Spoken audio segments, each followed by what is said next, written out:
We live in an age of contrasts, priests and nuns who devote decades to service, alongside cathedrals, palaces, and leaders who sometimes live in opulence. For many people, that contradiction cuts to the heart of the Church's credibility. Today we'll explore a simple but profound claim. The main problem facing the Catholic Church and its leaders is the choice of luxury over poverty, and why that matters.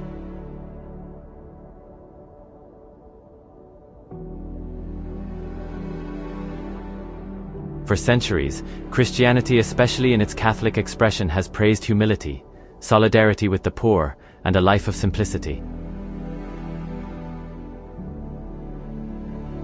Jesus' words about the poor, the call to serve the least of these, and the tradition of mendicant orders all placed moral pressure on leaders to live modestly. When leaders embody poverty, their message gains moral authority. When they don't, the message risks sounding hollow. So what happens when luxury becomes visible? First, it fuels scandal. Luxurious residences, expensive cars, and lavish banquets grab headlines. Each story chips away at trust, not just for the implicated individuals, but for the institution they represent.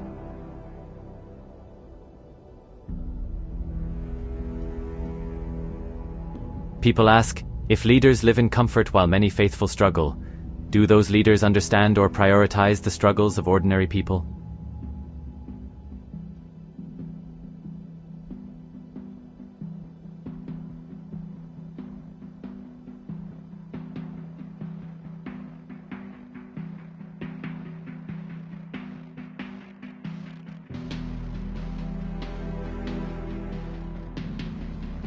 Second, luxury undermines pastoral credibility. Church leaders are expected to guide, to teach, to stand with the marginalized. When they are perceived as distant from daily hardships, their sermons and social teaching can feel abstract or self-serving. How do you convincingly preach about economic justice from a gilded chair?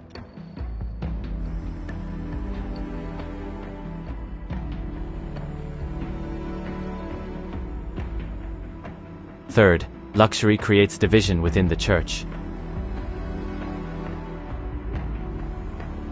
Clergy who live simply can feel betrayed or sidelined by a hierarchy that appears lavish. Lay people who sacrificially support their parishes may feel resentful when funds seem to maintain status rather than sustain mission. That resentment weakens community bonds and diminishes participation.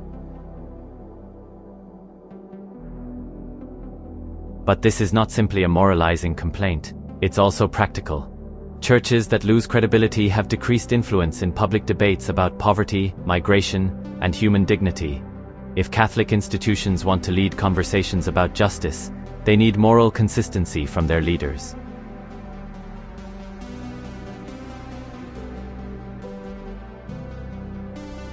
Still, the picture isn't uniformly bleak. Many bishops, priests, and religious communities choose deliberate simplicity. Pope Francis has repeatedly warned against clericalism and ostentation, and he models a more modest papal lifestyle. Grassroots ministries, soup kitchens, and local parishes continue vital work among the poor. These examples show that a different path exists, and it's often the most faithful expression of the gospel for today.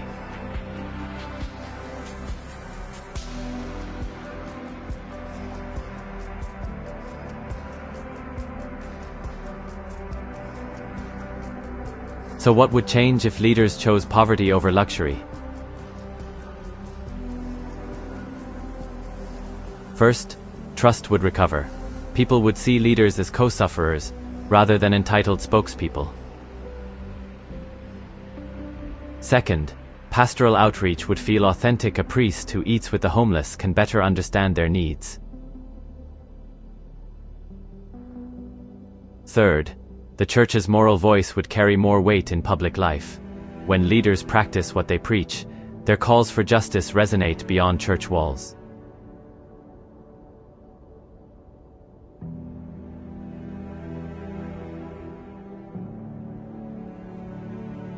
Some push back. Is luxury always wrong? Are there times when comfort enables ministry?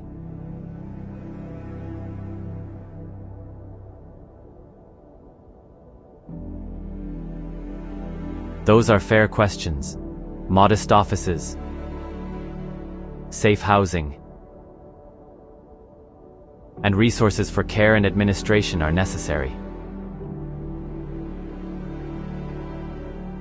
The concern is excess luxury that signals privilege rather than service.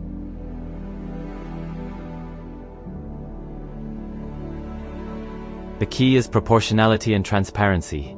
Show how funds are used, prioritize the mission, and avoid symbols that alienate.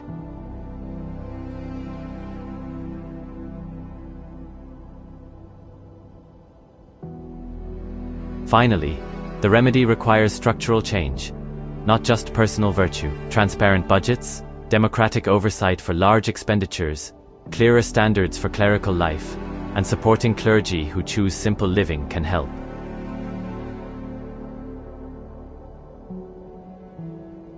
Lay accountability and a culture that honors humble service matter as much as rules. In the end, the choice of poverty or luxury is more than a lifestyle preference.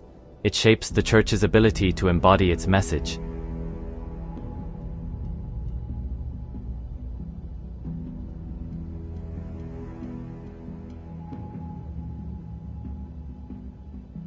When leaders choose poverty, they align with the Gospel's call to stand with the marginalized. When they choose luxury, they risk losing the very authority they need to help the world.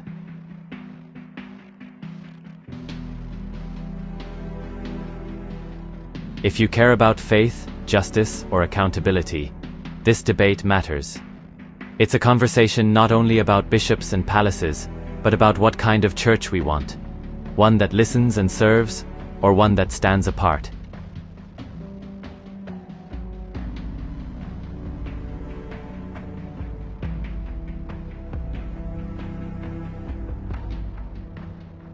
If you found this video thought-provoking, please like and subscribe for more deep dives into religion, ethics, and social justice.